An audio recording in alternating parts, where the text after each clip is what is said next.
Bonjour, je m'appelle Elisabeth Bastier.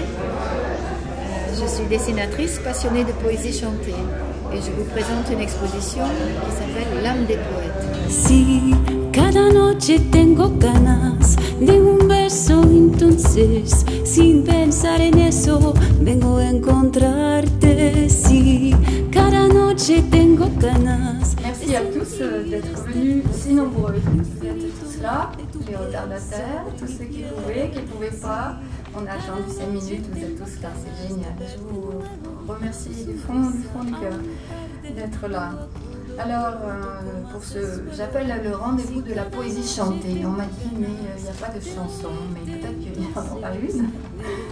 Parce que la poésie chantée et la poésie tout court, c'est pas du tout la même chose. Pour moi, la poésie chantée, c'est ce qui vient là du fond du cœur et c'est surtout ce qui a une mélodie qui va avec.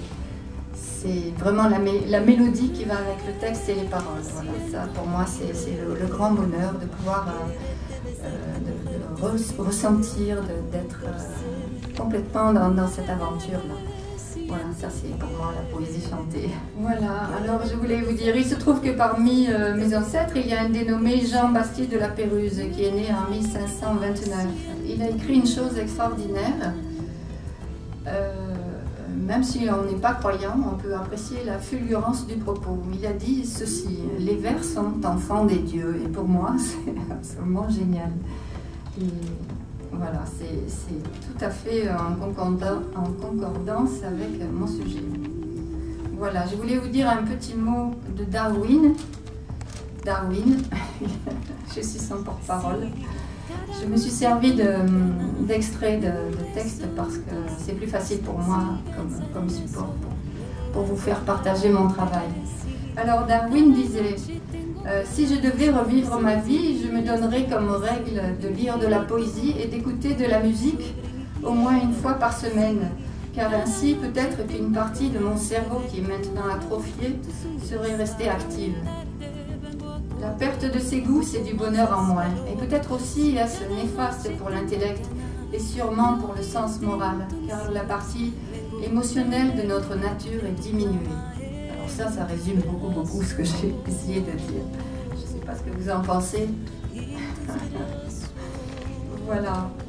Et puis aussi, il y a Léo Ferré qui nous dit à l'école de la poésie, on n'apprend pas, on se bat. C'est ce que j'ai essayé de faire pendant toutes ces années. J'ai pas beaucoup appris, mais je me suis beaucoup battue. Donc je suis vraiment très touchée que vous soyez tous là au rendez-vous pour démarrer cette belle exposition qui va être itinérante si tout le monde y met du sien et pour faire partager à tous ceux qui ont besoin de connaître et de découvrir des poètes qu'on ne connaît pas, notamment un hommage particulier à Alain Leprest, qui est décédé le 15 août 2011, un grand poète qu'on entend rarement et qui a eu une soirée hommage sur France Musique il y a absolument 3 jours.